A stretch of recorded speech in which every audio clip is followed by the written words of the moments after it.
माहौल बताऊंगा मैं अपने आजू बाजू का। सबसे पहले सुनील पाल वेलकम कर रहा है इन बाजू का। यहाँ पर जब आया कोई ऐसी खास पहचान तो थी नहीं, तब मैंने एक चाय की दुकान पे नौकरी कर ली सांता क्रूज में। आज हम लोग यहाँ पे जू पे बैठे, बाजू में सांता क्रूज है।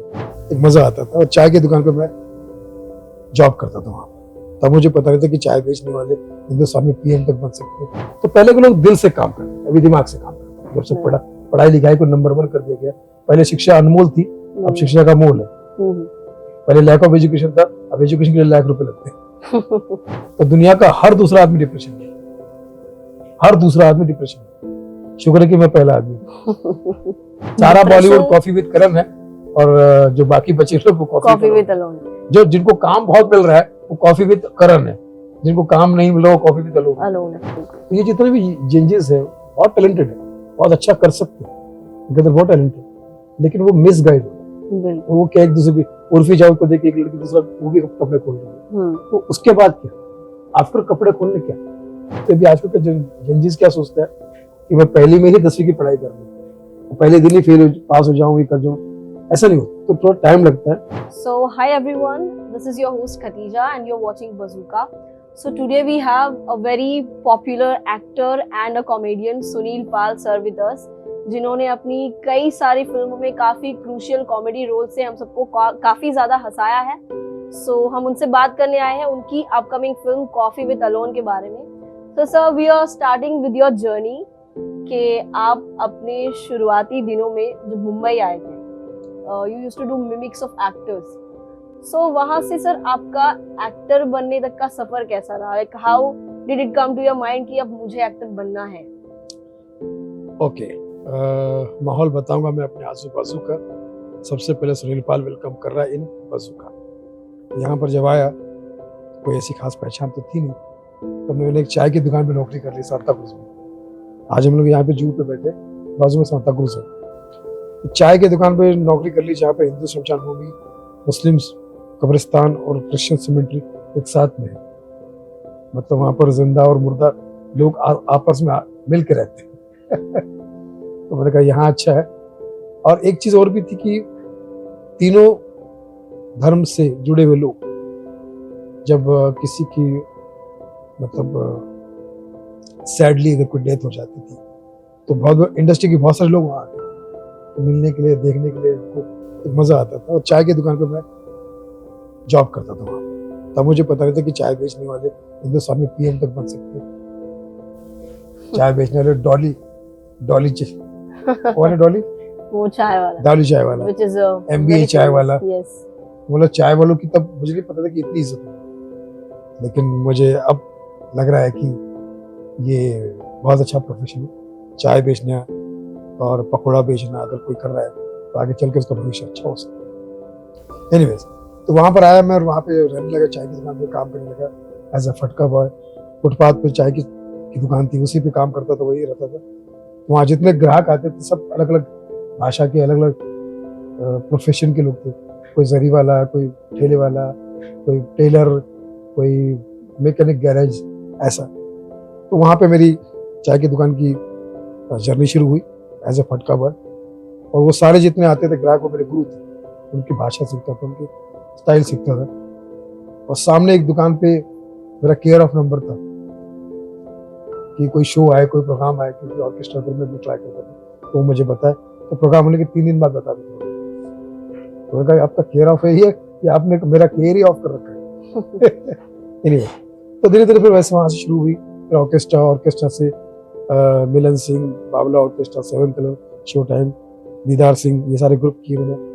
फिर उसके बाद धीरे धीरे playback singer night, Sonu Nigam night, ये सब करने लगा, देश विदेश में शोज करने लगा। फिर मोरानीज मुझे मिले तो लगान का वर्ल्ड कप किया। आमिर खान, ऐश्वर्या राय, प्रीति जिंटा, अनिल कपूर, सुखविंदर सिंह जी, गणेश हेगड़े का डांस ग्रुप, ये सब किया।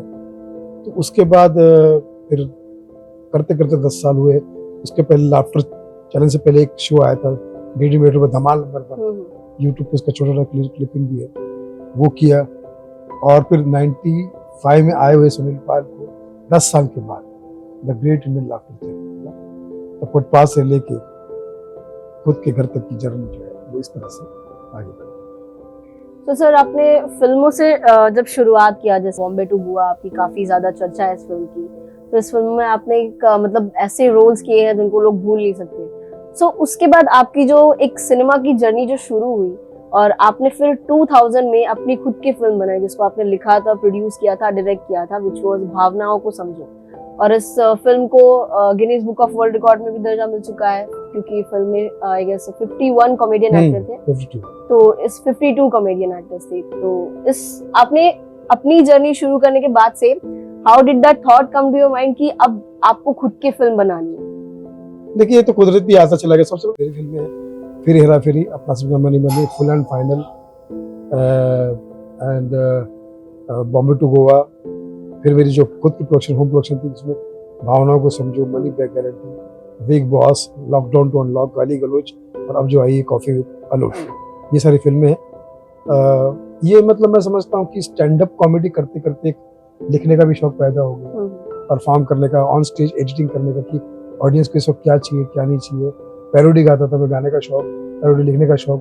तो ये सब चीज़ों की वजह से क्या हुआ कि एक मुझे ऐसा लगता है कि स्टैंड अप कॉमेडी अपने आप एक फिल्म होता है, खड़ा होकर कहानी बताता है, कैरेक्टर करता है। तो मैंने कहा ये स्टेज पे तो मैं करता ही हूँ, फिल्म में भी इसे अपने तरीके से उतारूँ, नई नई कहानियाँ बनाऊँ। और आजकल तो बहुत सारा सुविधा हो गई फिल्म बनाने के लिए कि आप कैमरे बहुत अच्छे फ्लेक्सिबल आ गए हैं, उसमें रील्स पड़ती नहीं है। पहले तो भावनाओं को समझो हमने कोडाक रील में बनाई थी बड़े, इसमें तो वो रील उसमें नेगेटिव लगता था, अब तो नहीं है, अब तो सब पॉजिटिव हो गया। तो और उसके बाद फिर आजकल ये कि पोस्ट प्रोडक्शन भी बहुत अच्छा हो गया है, नई नई चीज़ें आ गई है। तो मैं समझता हूँ कि और 1.5 घंटे की फिल्म हो गई है। अगर आप 1.5 घंटे की फिल्म बनाते हैं 3 घंटे, सीधा आधा कॉस्ट हो गया। तो ये सब चीज़ें सुविधाएं, तो आप कोई भी एक स्टोरी बना सकते हैं। जैसे आपकी कोई स्टोरी बनानी है तो आपके जीवन के 8-10 इंसिडेंट्स उसमें डाल दिए जाए, तो कोई ऐसा गिमिक जो जिसकी वजह से आज यहाँ पर है, लोगों को इंस्पायरिंग स्टोरी लगेगी आपको, कैसे इसने शुरुआत की, कैसे यहाँ पहुंची। तो वो 1.5 घंटे की फिल्म किसी भी कैरेक्टर की और किसी भी व्यक्ति की और किसी भी कहानी की नई तरीके से बनाई, कोई आजकल ऐसा मुश्किल काम नहीं है। बहुत सारी कहानियां जो 1.5-2 घंटे में कही जा सकती है। सो सर मोस्टली आपकी जो फिल्में रही है, आपने बहुत सारे कॉमेडी रोल प्ले किए हैं, तो अब आपकी अपकमिंग फिल्म जो कॉफी विद अलोन आ रही है, उसकी टाइटल को अगर हम देखें, विच इज वेरी कैची, तो टाइटल में ही कहीं ना कहीं दर्शा दिया गया है, which is about a lonely person, जिसकी coffee with alone. So it's a very catchy title. So अब आपने वो कॉमेडी को अलग रख के फिर जैसा कि मुझे जितना पता है, this movie is going to describe mental health और डिप्रेशन, पर मैं आपसे जानना चाहूंगी कि इसका किस बारे में है, मतलब इन डिटेल में। तो फिर आप कॉमेडी से हटके आपने इस टॉपिक पे बनाने का कैसे सोचा, और आपको क्या लगता है कि ये जो डिप्रेशन और मेंटल हेल्थ पे अगर ऐसी कोई फिल्म आती है जो लोगों को पसंद भी आ जाए, तो उसका सोसाइटी पे कैसा इम्पैक्ट पड़ने वाला है? पहले जो लोग थे जो थोड़े से कम पढ़े लिखे थे और पढ़ाई लिखाई उतना ज्यादा नहीं था लोगों के, लोग अलग अलग जगह पे, जैसे धीरू भाई है, लता मंगेशकर जी है, सचिन तेंदुलकर है, उनके बारे में कहा जाता है कि इतने पढ़े लिखे नहीं थे, लेकिन अपने क्षेत्र के इतने बड़े किंग, अपनी यूनिवर्सिटी है। तो पहले के लोग दिल से काम करते, अभी दिमाग से काम करते। जब से पढ़ाई लिखाई को नंबर 1 कर दिया गया, पहले शिक्षा अनमोल थी, अब शिक्षा का मोल है। पहले लैक ऑफ एजुकेशन था, अब एजुकेशन के लिए लाख रुपए लगते हैं।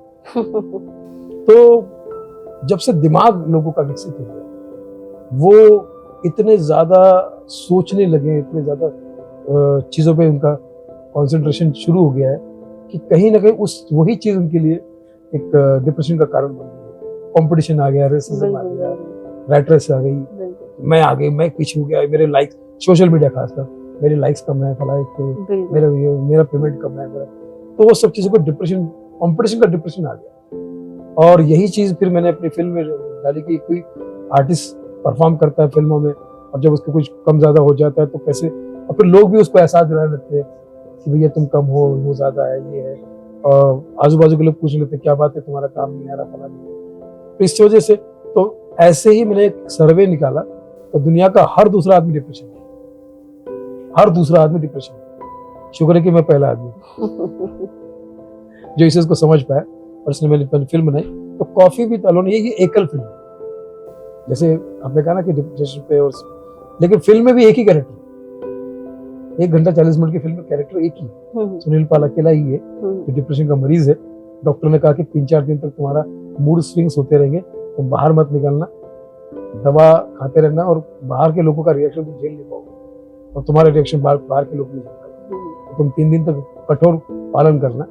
तो वो 3 दिन में जो घर पे है उसके साथ में क्या क्या होता है, that is called coffee with alone. हमने उसमें क्या कि coffee with alone in bracket ये फिल्म कैरेक्टर ले सकते, क्योंकि कैरेक्टर नहीं ले सकते। बहुत साल पहले 10 साल पहले सुनील दत्त साहब ने बनाई थी, याद है, वो भी एकल फिल्म थी, और ये दूसरी फिल्म है। तो सुनील दत्त साहब के बाद उनका चेहरा सुनील पाल। सर बात अब सारा बॉलीवुड कॉफी विद करण है, और जो बाकी बचे लोग वो कॉफी विद अलोन। सर जैसा मैंने बोला कि टाइटल में ही पता चल जा रहा है, it's about depression, mental health. So जब मेंटल हेल्थ और डिप्रेशन की बात हो ही गई है, तो हम यंग लोगों पे आ जाते हैं और थोड़े पर्सनल क्वेश्चन पूछ लेते हैं आपसे कि अभी जो यंग लोग हैं, जैसे इट्स नॉट स्पेसिफिक कि कोई बड़ा इंसान जो है वो ज्यादा एज मैच्योर हो चुका है तो वो डिप्रेस नहीं हो सकता, they can be depressed too, but जो यंग लोग हैं उनको कहीं ना कहीं करियर प्रेशर, डिप्रेशन और उनकी लव लाइफ को लेकर, जैसे ब्रेकअप हो गया तो they just keep scrolling down और दे गेट डिप्रेस्ड, और ये चीजें उनकी मेंटल हेल्थ पे भी पड़ती है। सो जो यंग लोग हैं उनका जो अपने ब्रेकअप से गुजरते हैं या फिर करियर स्ट्रेस से गुजरते हैं, उनके लिए आपका कोई सजेशन हो सो दैट ये उनके मेंटल हेल्थ को थोड़ा हेल्प कर पाए?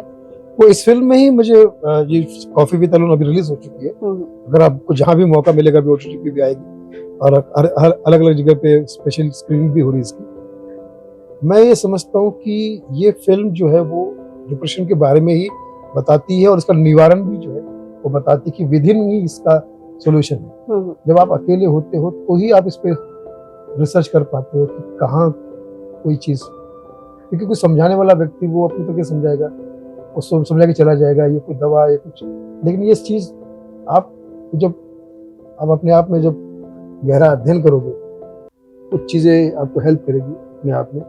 और इसका सोल्यूशन सिर्फ यही है कि खुशी आती है, डिप्रेशन कम होने की चांसेस है। तो आप जितना हो सके सामने वाले को गुड न्यूज देते रहो, खुशी देते रहो, अच्छी अच्छी बातें करो, अच्छी बातें सुनते रहो, तो ये डिप्रेशन दूर होगा। नेगेटिव चीजें लेंगे, डिप्रेशन ज्यादा होगा कि मैं कम हूँ, अगर ऐसा सोचते रहेंगे तो ये होगा।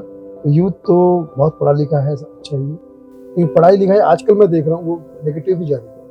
पढ़ाई लिखाई की वजह से आदमी क्या हो रहा है, ईगोइस्ट हो गया। मुझे आता है, I know very well, you don't tell me, okay, no need, I don't like your suggestion, don't need your suggestion. Yeah, like they're becoming egoistic. Independent होने का जो सो कॉल्ड एक ऑरा जो उनके आसपास में है, उसकी वजह से भी, क्योंकि फिर आदमी इतना ज्यादा ऐसा हो जाता है कि वो डिप्रेशन में चला जाता है, क्योंकि किसी को कुछ समझता नहीं। तो इसलिए मैं समझता हूँ कि ये एजुकेशन सिस्टम ने भी बहुत बड़ा हाथ, पूरा नहीं लेकिन बहुत बड़ा हाथ है लोगों को डिप्रेस करने। तो ये एवरी डिप्रेस आदमी की बायोपिक है कॉफी विद अलोन। आप दिल का इस्तेमाल करो, दिमाग का इस्तेमाल करके दिल नाराज हो रहा है, अभी दिल के दौरे बहुत पड़ रहे हैं, तो बोला अच्छा मेरे तो ध्यान नहीं, फिर मेरा क्या फायदा, लो हार्ट अटैक लो, हार्ट ब्रेक ले लो, ना ब्रेकअप जी, हार्ट दिमाग से तुमने रिलेशन बनाया था ना, वो इतना कमाता है, इतनी कमाती है, उसका ऐसा है तो उसका ऐसा है, तो फिर मैं उससे प्यार कर सकती हूँ, कर सकती हूँ, दिमाग से सोचा था ना, तो दिल बोलता फिर मेरा इस्तेमाल तो किया नहीं, तो फिर तो मैं तो टूटूंगा, तो फिर रिलेशन खत्म। तो ऐसा से होता था, दिल से भी चीजें जो भगवान ने दी है। तो अब आजकल एजुकेशन में और इतना कंपटीशन आ गया कि लोग सिर्फ दिमाग का इस्तेमाल करके कैसे मैं वहां से वहां, इधर से उधर, उधर से उधर जाऊँ, दिल का नहीं सोचो। तो दिल का जब सोचो, जब तक नहीं सोचोगे डिप्रेशन जो है आपके साथ बना रहेगा। दिल का जिस दिन इस्तेमाल करना शुरू करोगे डिप्रेशन गायब होगा। आपकी बातें जो है फिल्म को लेकर काफी ज्यादा इंस्पायरिंग है, पर्सनली मुझे भी लग रही है, और we are excited for the film and I hope you guys are too. So अब सर लास्टली, जैसा कि लास्ट क्वेश्चन से आपसे ये पूछ लेती हूँ कि जैसा कि आपने बताया आपने शुरुआती दिनों में काफी स्ट्रगल किया, आपने 10 साल तो आपके स्ट्रगल में निकले, उसके बाद आपकी जो है मूवीज की, सिनेमा की जर्नी शुरू हुई। तो अभी जो है हर किसी को एक्टर बनना है, हर कोई मुंबई आ रहा है, हर किसी का सपना है वो एक्टर बने, इंडस्ट्री में छाए। तो आप जो अब नए अपकमिंग लोग हैं इंडस्ट्री में आने के लिए, आप उनके लिए क्या सजेशन देंगे? उनको क्या स्टार्टिंग में कैसे स्टेप्स लेने चाहिए, क्या सजेशंस है आपके, जैसे आपके स्ट्रगल के डिपेंड करता है आपके स्ट्रगल पे, जिस तरीके से आप निकल कर आए अपनी स्ट्रगल से। सो जैसे कि आपने कहा कि 10 साल मैंने लगाया अपने काम में, बिल्कुल तब जाके मुझे काम मिलना शुरू हुआ। ऐसे ही हर चीज टाइम लेती है। पहले में ही आप 10वीं की पढ़ाई नहीं करोगे, बिल्कुल पहली दूसरी तीसरी 10वीं में जाना पड़ेगा, 10वीं में मैट्रिक की पढ़ाई होगी ना। बिल्कुल तो हम क्या सोचते हैं अभी आजकल के जंजीस क्या सोचते हैं कि मैं पहली में ही 10वीं की पढ़ाई करूँ, पहले दिन ही पास हो जाऊँ, ये कर जाऊँ। ऐसा नहीं होता, तो थोड़ा टाइम लगता है। तो अब जैसे मैंने कहा कि 10 साल मुझे लगे, मैं नहीं चाहता कि भगवान ना करे किसी को 10 साल लगे, लेकिन एक टाइम तो लगता ही, बिल्कुल उतना पेशेंस के पास रखना चाहिए। वो क्या हो गया कि मतलब कुछ भी उड़ जरूर हरकत करके व्यूज पाना, ये करना वो करना, उससे थोड़ी बहुत पॉपुलैरिटी आ जाती है। फिर जब आपके पास कुछ होता नहीं दिखाने के लिए, बताने के लिए, तो फिर आदमी सोचते हैं अब क्या करूं, फिर आपके व्यूज कम हो जाते हैं तो आप डिप्रेशन में होते हैं, क्योंकि वो आपने ईमानदारी से नहीं कमाया, काम से नहीं कमाया, फालतू फिर की चालाकी, दिमाग का इस्तेमाल सही जगह पे करो। गलत जगह पे इस्तेमाल कैसे करोगे, दिमाग तो आपको साथ देगा लेकिन फिर दिल तोड़ देगा। तो इसलिए मैं कहता हूँ कि अगर आप समझे पत्रकारिता कर रहे हो तो आपको इस पे बहुत गहरा अध्ययन करना, तब जाके आप लंबा लाइफ जी पाओगे। वरना क्या हो जाएगा कि यार कुछ भी गलत सलत न्यूज दिखाते रहोगे फला करके पॉपुलर होने के लिए, और जब आपकी पोल खुल जाएगी तो आपको या तो आउट ऑफ जॉब कर दिया जाएगा, आउट ऑफ माइंड कर दिया जाएगा, आउट ऑफ स्टेटस कर दिया जाएगा, फिर आप डिप्रेशन में आ जाएंगे। यही सीधी सी बात है। ये जितने भी चेंजेस है बहुत टैलेंटेड है, बहुत अच्छा कर सकते हैं, बहुत टैलेंटेड, लेकिन वो मिस गाइड है। तो वो क्या एक दूसरे की उर्फी जाओ को देख के एक लड़की दूसरा वो भी कपड़े खोल रही, तो उसके बाद क्या, आफ्टर कपड़े खोलने क्या, फिर क्या करोगे, फिर आपको लोग दोबारा क्यों देखेंगे। लेकिन अगर आपने डांस किया एक गाने पे अच्छे से, तो दूसरा भी सीख बढ़िया परफेक्ट प्रोफेशनली किया। आज को गणेश आचार्य क्यों 50 साल से चल रहा है, वो 20 साल से पराकान क्यों चल रही है फला, क्योंकि इन्होंने मेहनत की, आप इसलिए लेजेंड बन गए। तो आपको लेजेंड बनने के लिए या काम करने के लिए या काम में अपनी पहचान बनाने के लिए वो मेहनत और कंपटीशन इतना है कि आपको सबसे बेस्ट बनना तो कितना करना पड़ेगा। लेकिन वो आप क्या करते हो, सबसे नेगेटिव और आसान रास्ता ढूंढते हो, यार उसने वो ऐसा किया तो गलत करके तो मैं भी पॉपुलर हो जाऊंगा या हो जाऊंगा। वो तो चंद दिनों का होगा ना, पॉपुलैरिटी या काम जो लंबा चलना है वो तो मेहनत पे ही है, वो आज नहीं तो कल करना ही पड़ेगा। बिल्कुल। तो इसलिए मैं कहता हूँ कि जजेस में बहुत टैलेंट है, कर सकते हैं, बस वो मिसगाइड ना हो। ऑलराइट, तो मिस्टर गाइड तो बन ही जाएगा। Alright, so we are ending here, sir. Thank you so much. आपने कॉफी विद अलोन पीना नहीं चाहिए, कॉफी विद अलोंग पियो, लेकिन फिल्म देखो कॉफी विद अलोन। और ये फिल्म जो है आपको एक एंटरटेनमेंट के साथ साथ एक बहुत गंभीर बीमारी डिप्रेशन के बारे में एक निजात पाने का रास्ता भी बताएगी। Thank you so much. All the best, God bless you. आजू बाजू का, आई लव यू बाजू।